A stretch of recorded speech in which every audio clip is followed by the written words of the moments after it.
ನಮಸ್ಕಾರ ಗೆಳೆಯರಿ, stock market ನಾಡು ಚಾನಲ್ಗೆ ಸ್ವಾಗತ ಸುಸ್ವಾಗತ. ಗೆಳೆಯರಿ, ವಿಡಿಯೋದಲ್ಲಿ ನಮ್ಮ ಮಾರ್ಕೆಟ್ಗೆ ಸಂಬಂಧಪಟ್ಟಂತ ಒಂದು ಬಿಗ್ ಇವೆಂಟ್ ನ ಬಗ್ಗೆ ಕವರ್ ಮಾಡ್ತಾ ಇದ್ದೀನಿ. ಈ ಇವೆಂಟ್ ನಮ್ಮ ಮಾರ್ಕೆಟ್ಗೆ ಎಸ್ಪೆಷಲಿ ಈಗಿನ ಕಷ್ಟದ ಸಂದರ್ಭದಲ್ಲಿ ತುಂಬಾನೇ ಇಂಪಾರ್ಟೆಂಟ್ ಆಗಿರುವಂತ ಇವೆಂಟ್ ಆಗುತ್ತೆ. ಜೊತೆಗೆ ಕಂಪನಿಗಳ ಪರ್ಫಾರ್ಮೆನ್ಸ್ ಈ ಇವೆಂಟ್ ನ ಮೇಲೆ ಡಿಪೆಂಡ್ ಆಗುತ್ತೆ. ಹಾಗಾದ್ರೆ ಯಾವ್ದದು ಇವೆಂಟ್, ಏನ್ ಇಂಪ್ಯಾಕ್ಟ್ ಆಗ್ಬೋದು, ಹಾಗೆ ಇಲ್ಲಿ ಶೇರ್ ಹೋಲ್ಡರ್ಸ್ ಗೆ ರಿವಾರ್ಡ್ಸ್ ಕೂಡ ಸಿಗಬಹುದು, ಏನ್ ರಿವಾರ್ಡ್ ಸಿಗಬಹುದು, ಎಲ್ಲದ್ರ ಬಗ್ಗೆ ತಿಳ್ಕೊಳ್ಳುವಂತ ಪ್ರಯತ್ನವನ್ನ ಮಾಡೋಣ. ಮೊದಲಿಗೆ ಡಿಸ್ಕ್ಲೇಮರ್ ಕೊಡ್ಲಿಕ್ಕೆ ಇಷ್ಟಪಡ್ತೀನಿ. ಇಲ್ಲಿ ಕವರ್ ಮಾಡ್ತಿರುವಂತ ಯಾವುದೇ ಸ್ಟಾಕ್ ಅನ್ನು ಕೂಡ ರೆಕಮೆಂಡ್ ಮಾಡ್ತಿಲ್ಲ. ನೀವು ಫರ್ದರ್ ಸ್ಟಡಿ ಮಾಡಿ ಎಡಿಷನ್ ತಗೊಳ್ಬಹುದು. ಆಸ್ ಎಜುಕೇಶನಲ್ ಪರ್ಪಸ್ ನಾನು ವಿಡಿಯೋ ಮುಂದೆ ತರ್ತಾ ಇದ್ದೀನಿ. ಗೆಳೆಯರೆ, ಮುಂದಿನ ವಾರದಿಂದ ನಮ್ಮ ಮಾರ್ಕೆಟ್ ಅಲ್ಲಿ ಜಾತ್ರೆ ಶುರುವಾಗ್ತಿದೆ ಅಂತಾನೆ ಹೇಳ್ಬೋದು.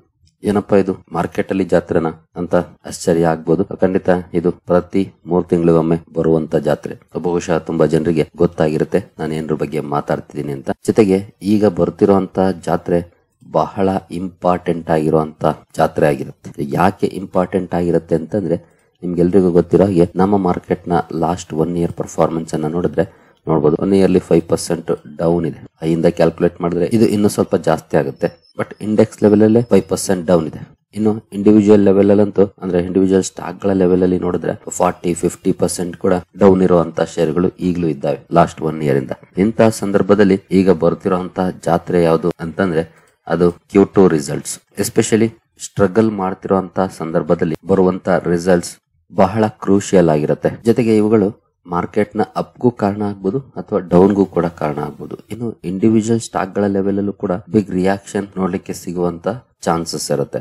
ಹಾಗೆ ಟ್ಯಾರಿಫ್ ಇಂಪ್ಯಾಕ್ಟ್ ಕೂಡ ಈಗ ಕಂಪನಿಗಳಿಗೆ ಆಗ್ತಾ ಇರುತ್ತೆ. ಎಸ್ಪೆಷಲಿ ಎಕ್ಸ್ಪೋರ್ಟ್ ಓರಿಯೆಂಟೆಡ್ ಕಂಪನೀಸ್ಗೆ. ಡೊಮೆಸ್ಟಿಕ್ ಓರಿಯೆಂಟೆಡ್ ಕಂಪನೀಸ್ಗೆ ಅಂತ ಇಂಪ್ಯಾಕ್ಟ್ ಆಗೋದಿಲ್ಲ. ಬಟ್ ಎಕ್ಸ್ಪೋರ್ಟ್ ಓರಿಯೆಂಟೆಡ್, ಅದರಲ್ಲೂ ಅಮೆರಿಕಾಗೆ ಜಾಸ್ತಿ ಎಕ್ಸ್ಪೋರ್ಟ್ ಮಾಡ್ತಾ ಇದ್ರು ಅಂತಂದ್ರೆ ಆ ಕಂಪನೀಸ್ಗೆ ಅದರ ಎಫೆಕ್ಟ್ ಈಗಾಗಲೇ ಬಿದ್ದಿರುತ್ತೆ. ಪೂರ್ತಿ ಪ್ರಮಾಣದಲ್ಲಿ ಬಿದ್ದಿಲ್ದೇ ಇರಬಹುದು, ಯಾಕಂದ್ರೆ ಆಗಸ್ಟ್ 1ರಿಂದ ಜಾರಿಗೆ ಬಂತು, ಜುಲೈ ಎಕ್ಸೆಪ್ಷನ್ ಇತ್ತು. 2 ತಿಂಗಳು ಇಂಪ್ಯಾಕ್ಟ್ ಬಿದ್ದಿರುತ್ತೆ.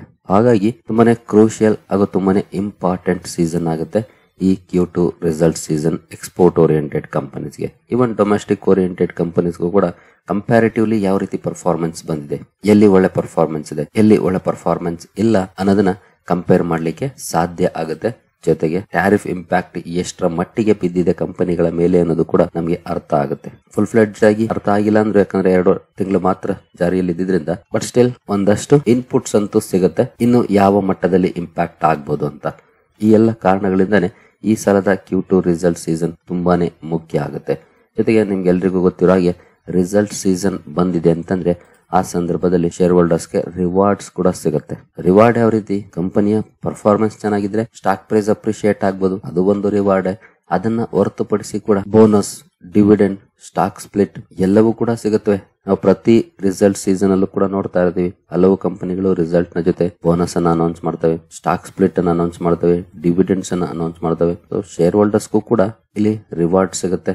ಜೊತೆಗೆ ರಿಸಲ್ಟ್ಸ್ ಅನ್ನೋದು ಪ್ರತಿ 3 ತಿಂಗಳಿಗೊಮ್ಮೆ ಕಂಪನಿಯ ಪರ್ಫಾರ್ಮೆನ್ಸ್ ಹೇಗಿದೆ ಅನ್ನೋದನ್ನ ನೋಡ್ಲಿಕ್ಕೆ ಸಿಗುವಂತ ಅವಕಾಶ ಶೇರ್ ಹೋಲ್ಡರ್ಸ್ಗೆ. ಅದನ್ನ ನೋಡ್ಬೇಕು, ನೋಡಿದ ಮೇಲೆನೆ ಡಿಸೈಡ್ ಮಾಡಕ್ಕೆ ಸಾಧ್ಯ ಆಗೋದು ಕಂಪನಿ ಯಾವ ರೀತಿ ಪರ್ಫಾರ್ಮೆನ್ಸ್ ಅನ್ನ ಮಾಡಿದೆ ಅಂತ. ಜೊತೆಗೆ ಕಂಪನಿಯ ಮ್ಯಾನೇಜ್ಮೆಂಟ್ ಏನ್ ಹೇಳುತ್ತೆ, ಇನ್ ಕೇಸ್ ಕಂಪನಿಯ ರಿಸಲ್ಟ್ ಚೆನ್ನಾಗಿಲ್ವಾ, ಅದಕ್ಕೆ ಮ್ಯಾನೇಜ್ಮೆಂಟ್ ಯಾವ ಕಾರಣವನ್ನ ಕೊಡುತ್ತೆ, ಇದು ಬಹಳ ಮುಖ್ಯ ಆಗುತ್ತೆ. ಕೆಲವು ಸಲ ಹೆಡ್ವಿಂಡ್ಸ್ ಅಂಡ್ ಟೈಲ್ವಿಂಡ್ಸ್ ಇದ್ದೇ ಇರುತ್ತೆ ಮಾರ್ಕೆಟ್ ಅಲ್ಲಿ. ಹಾಗಾಗಿ ups and downs common result ಅಲ್ಲೂ ಕೂಡ. ಬಟ್ ಕಂಪನಿಯ ಮ್ಯಾನೇಜ್ಮೆಂಟ್ ಯಾವ ರೀತಿಯ ಕಾರಣವನ್ನ ಕೊಡುತ್ತೆ, ಜೊತೆಗೆ ಆ ಕಾರಣ ಜೆನ್ಯೂನ್ ಇದೆಯಾ, ಇವೆಲ್ಲವೂ ಕೂಡ ಬಹಳ ಮುಖ್ಯ ಆಗುತ್ತೆ ಇನ್ವೆಸ್ಟರ್ಸ್ಗೆ. ಜೊತೆಗೆ ಈ ರಿಸಲ್ಟ್ ಸೀಸನ್ ಬಂತು ಅಂದ್ರೆ ಖಂಡಿತ ಅದು ಇನ್ವೆಸ್ಟರ್ಸ್ ನ 1-2 ತಿಂಗಳು ಬಿಸಿ ಮಾಡುವಂತ ತಿಂಗಳು.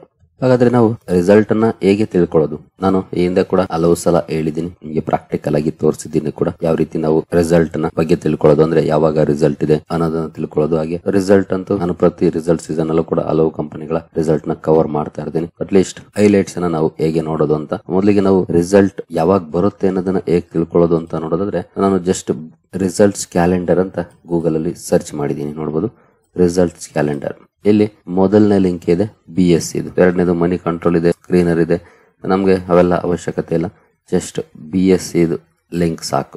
BSE ಲಿಂಕ್ ನ ಕ್ಲಿಕ್ ಮಾಡಿದ್ರೆ ನಾವು ಇದು ತಗೊಂಡೋಗುತ್ತೆ BSE ಅಫಿಷಿಯಲ್ ವೆಬ್ಸೈಟ್. ಈ ರೀತಿಯ ಇಂಟರ್ಫೇಸ್ ಓಪನ್ ಆಗುತ್ತೆ. ಇಲ್ಲಿ ಈಗಾಗಲೇ ಯಾವೆಲ್ಲ ಕಂಪನಿಗಳು ತಮ್ಮ ರಿಸಲ್ಟ್ ಡೇಟ್ ಅನ್ನ ಅನೌನ್ಸ್ ಮಾಡಿದವೋ ಅವುಗಳ ನೇಮ್ ಇರುತ್ತೆ. ಈಗ ಸ್ವಲ್ಪ ಕಡಿಮೆ ನಂಬರ್ಸ್ ಇದಾವೆ, ಹೋಗ್ತಾ ಹೋಗ್ತಾ ಇನ್ನು ಜಾಸ್ತಿ ಆಗುತ್ತೆ. ಇದು ನೆವರ್ ಎಂಡಿಂಗ್ ಲಿಸ್ಟ್ ಆಗ್ಬಿಡುತ್ತೆ, ಯಾಕಂದ್ರೆ ಇದು ಇನ್ನು ಬಿಗಿನಿಂಗ್, ಹಾಗಾಗಿ ತುಂಬಾ ಕಂಪನಿಗಳು ತಮ್ಮ ರಿಸಲ್ಟ್ ಡೇಟ್ ಅನ್ನ ಅನೌನ್ಸ್ ಮಾಡಿಲ್ಲ. ಈಗಿನ ಕಂಪನಿಗಳನ್ನ ನೋಡಿದ್ರೆ ನೋಡಬಹುದು, PTI ಅಲ್ಲಿದೆ, ಶೃಂಗಾರ್ MS ಇದೆ, GM ಬ್ರೇವರೀಸ್ ಇದೆ. ಯಾವತ್ತು ರಿಸಲ್ಟ್ ನೋಡಬಹುದು 9 ಅಕ್ಟೋಬರ್. TCS ನ ರಿಸಲ್ಟ್ ಕೂಡ ಇದೆ 9 ಅಕ್ಟೋಬರ್. ನಿಮ್ಗೆಲ್ರಿಗೂ ಗೊತ್ತಿರೋ ಹಾಗೆ ಪ್ರತಿ ರಿಸಲ್ಟ್ ಸೀಸನ್ ಅಲ್ಲೂ ಕೂಡ TCS ಮೊದಲು ರಿಸಲ್ಟ್ ಅನ್ನು ಅನೌನ್ಸ್ ಮಾಡುತ್ತೆ IT ಸೆಕ್ಟರ್ ಅಲ್ಲಿ. But last time TCS and Infosys ಎರಡು ಕೂಡ ಒಂದೇ ದಿನ ರಿಸಲ್ಟ್ ಅನ್ನು ಅನೌನ್ಸ್ ಮಾಡಿದ್ದು. ಇನ್ನು ಇನ್ಫೋಸಿಸ್ ಡೇಟ್ ಅನೌನ್ಸ್ ಆಗಿಲ್ಲ, but HCL Tech date announce ಆಗಿದೆ ನೋಡಬಹುದು 13 ಅಕ್ಟೋಬರ್. ಇನ್ನು ICICI ಜನರಲ್ ಇನ್ಶೂರೆನ್ಸ್ 14 ಅಕ್ಟೋಬರ್ ಇದೆ. ICICI ಪ್ರುಡೆನ್ಶಿಯಲ್ 14 ಅಕ್ಟೋಬರ್ ಇದೆ. ಪರ್ಸಿಸ್ಟೆಂಟ್ ಸಿಸ್ಟಮ್ ರಿಸಲ್ಟ್ 14ನೇ ತಾರೀಕಿದೆ. ಅಮಲ್ ಮತ್ತೆ ಏಂಜಲ್ ಒನ್ ನ ರಿಸಲ್ಟ್ 15 ಅಕ್ಟೋಬರ್ ಇದೆ. HDB financial services 15 October. HDFC AMC 15 October. ನುವೋಕೋ 15 October. Infosys ಕೂಡ ಅನೌನ್ಸ್ ಮಾಡಿದೆ ನೋಡಬಹುದು. 16 ಅಕ್ಟೋಬರ್ಗೆ ಇನ್ಫೋಸಿಸ್ ರಿಸಲ್ಟ್ ಅನ್ನು ಅನೌನ್ಸ್ ಮಾಡ್ತಾರೆ. ಅಂದ್ರೆ IT ದಿಗ್ಗಜ TCS ಮೊದಲು ರಿಸಲ್ಟ್ ಅನ್ನು ಅನೌನ್ಸ್ ಮಾಡುತ್ತೆ, ಆನಂತರ HCL Tech, ನಂತರ ಇನ್ಫೋಸಿಸ್ ರಿಸಲ್ಟ್ ಅನ್ನ ಕೊಡ್ತಾ ಇದೆ ಈ ಸಲ. ಇನ್ನು ಇಂಡಿಯಾ ಸಿಮೆಂಟ್ಸ್ 17 ಅಕ್ಟೋಬರ್ ಇದೆ. JSW ಸ್ಟೀಲ್ ಇದೆ 17ಕ್ಕೆ. ಪೂನಾವಾಲಾ ಫಿನ್ಕಾರ್ಪ್ ಇದೆ 17ಕ್ಕೆ. ಈ ರೀತಿ ಸಾಕಷ್ಟು ಕಂಪನಿಗಳಿದಾವೆ ನೋಡಬಹುದು. HDFC ಬ್ಯಾಂಕ್ ಪ್ರೈವೇಟ್ ಬ್ಯಾಂಕಿಂಗ್ ನ ದಿಗ್ಗಜ 18 ಅಕ್ಟೋಬರ್ ಇದೆ. ICICI ಬ್ಯಾಂಕ್ ಕೂಡ 18ನೇ ತಾರೀಕಿಗೆ ಇದೆ. ಯೂಶುವಲಿ ಶನಿವಾರ ರಿಸಲ್ಟ್ ಅನ್ನು ಅನೌನ್ಸ್ ಮಾಡ್ತವೆ ಈ ಕಂಪನೀಸ್. ಸೊ ಮೇ ಬಿ ಶನಿವಾರನೇ ಇರಬೇಕು, ಒಂದ್ಸಲ ಚೆಕ್ ಮಾಡ್ಕೊಳ್ಳಿ. IDFC ಫಸ್ಟ್ ಬ್ಯಾಂಕ್ ಕೂಡ 18ನೇ ತಾರೀಕಿದೆ. ಲಾಸ್ಟ್ ಟೈಮ್ ಕೂಡ HDFC ಹಾಗೂ ICICI ಬ್ಯಾಂಕ್ ಎರಡು ಒಂದೇ ದಿನ ರಿಸಲ್ಟ್ ಅನ್ನು ಅನೌನ್ಸ್ ಮಾಡಿದ್ದು. ಈ ಸಲ ಕೂಡ ಒಂದೇ ದಿನ ರಿಸಲ್ಟ್ ಅನ್ನು ಅನೌನ್ಸ್ ಮಾಡ್ತಾ ಇದೆ. UltraTech cement, UTI AMC, Hindustan Unilever, Coforge, doctor Reddy's, Latent View, KFinTech, ಈ ಎಲ್ಲ ಕಂಪನೀಸ್ ಅಥವಾ ಈ ಎಲ್ಲ ಮೇಜರ್ ಕಂಪನೀಸ್ ಈಗಾಗಲೇ ಡೇಟ್ಸ್ ಅನ್ನ ಅನೌನ್ಸ್ ಮಾಡಿದಾವೆ. ಈ ಲಿಸ್ಟ್ 14 ನವೆಂಬರ್ಗೆ ಎಂಡ್ ಆಗೋಯ್ತು ನೋಡಬಹುದು. ಇದಿನ್ನು ಜಸ್ಟ್ ಶಾರ್ಟ್ ಲಿಸ್ಟ್ ಅಷ್ಟೇ. ಇನ್ನು ಸಾಕಷ್ಟು ಕಂಪನಿಗಳು ಡೇಟ್ ಅನ್ನ ಅನೌನ್ಸ್ ಮಾಡಿಲ್ಲ. ಹಾಗೆ ಕೆಲವರು ತಿಳ್ಕೊಳ್ಬಹುದು, ನಾವು ಇನ್ವೆಸ್ಟ್ ಮಾಡಿರೋ ಕಂಪನಿಯ ರಿಸಲ್ಟ್ ಯಾವತ್ತಿದೆ ಅಂತ ಹೇಗೆ ತಿಳ್ಕೊಳ್ಳೋದು. ಜಸ್ಟ್ ಇಲ್ಲಿ ನೀವು ಸರ್ಚ್ ಮಾಡಬಹುದು, ನಿಮ್ಮ ಕಂಪನಿಯ ಹೆಸರನ್ನ ಹಾಕಿ. ಫಾರ್ ಎಕ್ಸಾಂಪಲ್ ನಾನಿಲ್ಲಿ ಡಾಬರ್ ಅಂತ ಹಾಕಿದೆ ಅಂತ ಇಟ್ಕೊಳ್ಳಿ. ಡಾಬರ್ ಇಂಡಿಯಾ ಇಲ್ಲಿ ಬಂತು, ಸಬ್ಮಿಟ್ ಕೊಟ್ರೆ ನೋಡಬಹುದು ಡಾಬರ್ ಇಂಡಿಯಾದ ರಿಸಲ್ಟ್ 30 ಅಕ್ಟೋಬರ್ ಇದೆ. ಹಾಗೆ ಇನ್ನೊಂದು ಯಾವುದೋ ಒಂದು ಕಂಪನಿಯ ನಂಬರ್ ಹೆಸರನ್ನ ಹಾಕೋಣ. ಫಾರ್ ಎಕ್ಸಾಂಪಲ್ ಎಸ್ ಬ್ಯಾಂಕ್ ಹಾಕೋಣ.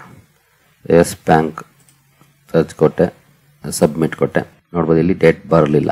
ಯಾಕೆ ಬರಲಿಲ್ಲ ಅಂದ್ರೆ ಕಂಪನಿ ಇನ್ನು ರಿಸಲ್ಟ್ ಡೇಟ್ ಅನ್ನ ಅನೌನ್ಸ್ ಮಾಡಿಲ್ಲ, ಹಾಗಾಗಿ ಬರ್ತಾ ಇಲ್ಲ. ಅನೌನ್ಸ್ ಮಾಡಿರುವಂತ ಕಂಪನೀಸ್ ನೇಮ್ ಇಲ್ಲಿ ಅಪಿಯರ್ ಆಗುತ್ತೆ. ಅನೌನ್ಸ್ ಮಾಡಿಲ್ಲ ಅಂತಂದ್ರೆ ಆ ನೇಮ್ ಬರಲ್ಲ. ನೇಮ್ ಬಂದಿಲ್ಲ ಅಂದ್ರೆ ಇನ್ನೂ ಡೇಟ್ ಅನೌನ್ಸ್ ಆಗಿಲ್ಲ. Maybe another 1 week or 2 weeks ಅಲ್ಲಿ ಡೇಟ್ ಅನ್ನ ಅನೌನ್ಸ್ ಮಾಡುತ್ತೆ. ಆಗಾಗ ನೀವು ಒಂದ್ಸಲ BSc ವೆಬ್ಸೈಟ್ ಹೋಗಿ ಅಥವಾ ರಿಸಲ್ಟ್ ಕ್ಯಾಲೆಂಡರ್ ಹೋಗಿ ಚೆಕ್ ಮಾಡ್ಕೊಳ್ಬಹುದು. ಹಾಗೆ BSc ಅಷ್ಟೇ ಅಲ್ಲ, NSC ನಲ್ಲೂ ಕೂಡ ನಿಮ್ಗೆ ಲಿಸ್ಟ್ ಸಿಗುತ್ತೆ.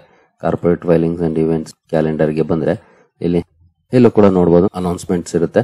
ಬಟ್ ಇಲ್ಲಿ ಸ್ವಲ್ಪ ಕಾಂಪ್ಲಿಕೇಶನ್ಸ್, ಆ ರೀತಿ ಸಪರೇಟ್ ಆಗಿ ಸಿಗೋದಿಲ್ಲ ಲಿಸ್ಟ್. ಎಲ್ಲ ಕಾರ್ಪೊರೇಟ್ ಅನೌನ್ಸ್ಮೆಂಟ್ಸ್ ಗಳು ಕೂಡ ಇಲ್ಲಿರುತ್ತೆ, ಯಾವೆಲ್ಲ ಇದಾವೆ ಅಪ್ಕಮಿಂಗ್ ಅನೌನ್ಸ್ಮೆಂಟ್ಸ್ ಅಂತ. ಹಾಗಾಗಿ ಸ್ವಲ್ಪ ಕಾಂಪ್ಲಿಕೇಶನ್ಸ್ ಇರುತ್ತೆ ನೋಡಬಹುದು. ಇಲ್ಲಿ financial results, fund raising, other business matters ಈ ರೀತಿ ಇರುತ್ತೆ. ಹಾಗಾಗಿ ಬೆಟರ್ ಅಂತಂದ್ರೆ ಅದು BSc ನಲ್ಲಿ, ಯಾಕಂದ್ರೆ ಇಲ್ಲಿ ಬರೀ ರಿಸಲ್ಟ್ಸ್ ಇರುವಂತ ಪೇಜ್ ಸಪರೇಟ್ ಆಗಿ ಓಪನ್ ಆಗುತ್ತೆ.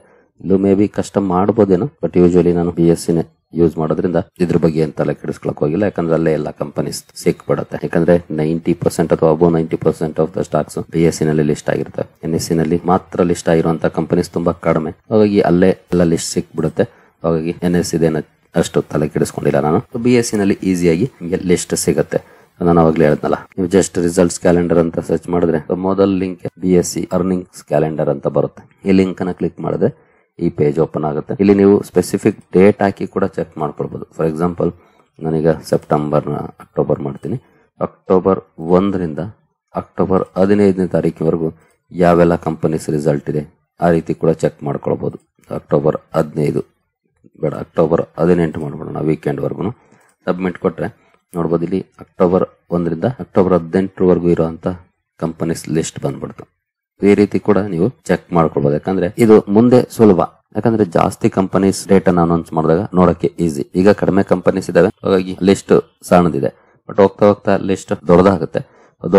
ಹೋದಾಗ ನೀವು 1 ಡೇ ಕೂಡ ಚೆಕ್ ಮಾಡ್ಕೊಳ್ಬಹುದು. ಫಾರ್ ಎಕ್ಸಾಂಪಲ್ ನಾನು 18 ಹಾಕ್ತೀನಿ, 18 ಅಂತ ಹಾಕಿದ್ರೆ 18ನೇ ತಾರೀಕು ಇರುವಂತ ರಿಸಲ್ಟ್ಸ್ ಬಂದ್ಬಿಡುತ್ತೆ ನೋಡಬಹುದು. ಇಲ್ಲಿವರೆಗೂ ಅನೌನ್ಸ್ ಮಾಡಿರೋ ಕಂಪನೀಸ್ ಅಲ್ಲಿ 5 ಕಂಪನೀಸ್ 18 ಡೇಟ್ ಅನ್ನು ಅನೌನ್ಸ್ ಮಾಡಿದೆ. ಹಾಗಾಗಿ 5 ಕಂಪನೀಸ್ ಲಿಸ್ಟ್ ಬಂತು. ಈ ರೀತಿಯಾಗಿ ಕೂಡ ನೀವು ಈ ಲಿಸ್ಟ್ ಅನ್ನ ಮಾಡಿಫೈ ಮಾಡ್ಕೊಂಡು ನೋಡಬಹುದು. ಟೈಮ್ ಕೂಡ ಉಳಿಸಬಹುದು. ಅಂದ್ರೆ ಅವತ್ತು ಯಾವ ಕಂಪನಿ ರಿಸಲ್ಟ್ ಇದೆ ಅದನ್ನ ಮಾತ್ರ ಈಸಿಯಾಗಿ ಇಲ್ಲಿ ಚೆಕ್ ಮಾಡ್ಕೊಳ್ಬಹುದು. ಒಟ್ಟಿನಲ್ಲಿ ಈ ಕ್ವಾರ್ಟರ್ ನ ರಿಸಲ್ಟ್ ಸೀಸನ್ ತುಂಬಾನೇ ಮುಖ್ಯವಾಗುತ್ತೆ. ಮಾರ್ಕೆಟ್ ಅಂಡರ್ ಪರ್ಫಾರ್ಮೆನ್ಸ್ ಅನ್ನ ಮಾಡಿದೆ, ಜೊತೆಗೆ ಟ್ಯಾರಿಫ್ ಎಫೆಕ್ಟ್ಸ್ ಸ್ಟಾರ್ಟ್ ಆಗಿದೆ. ಈ ಎಲ್ಲ ಸುದ್ದಿಗಳ ನಡುವೆ ಕಂಪನಿಗಳು ಯಾವ ರೀತಿ ಪರ್ಫಾರ್ಮೆನ್ಸ್ ಮಾಡಿದ್ದಾವೆ ತುಂಬಾನೇ ಇಂಪಾರ್ಟೆಂಟ್ ಆಗುತ್ತೆ. ಹಾಗಾಗಿನೇ ಬಹಳ ಮುಖ್ಯವಾಗಿರುವಂತ ರಿಸಲ್ಟ್ ಸೀಸನ್ ಆಗುತ್ತೆ ಇದು. ಇದನ್ನ ಕ್ಲೋಸ್ಲಿ ವಾಚ್ ಮಾಡಬೇಕಾಗುತ್ತೆ, ಯಾವ ರೀತಿಯ ಪರ್ಫಾರ್ಮೆನ್ಸ್ ಕಂಪನಿಗಳಲ್ಲಿ ಇದೆ ಅಂತ.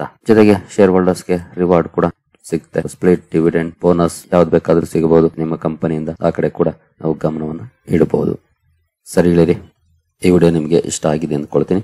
ಮುಂದಿನ ವಿಡಿಯೋದಲ್ಲಿ ಸಿಗೋಣ. ಅಲ್ಲಿವರೆಗೂ ಜೈ ಹಿಂದ್, ಜೈ ಕರ್ನಾಟಕ.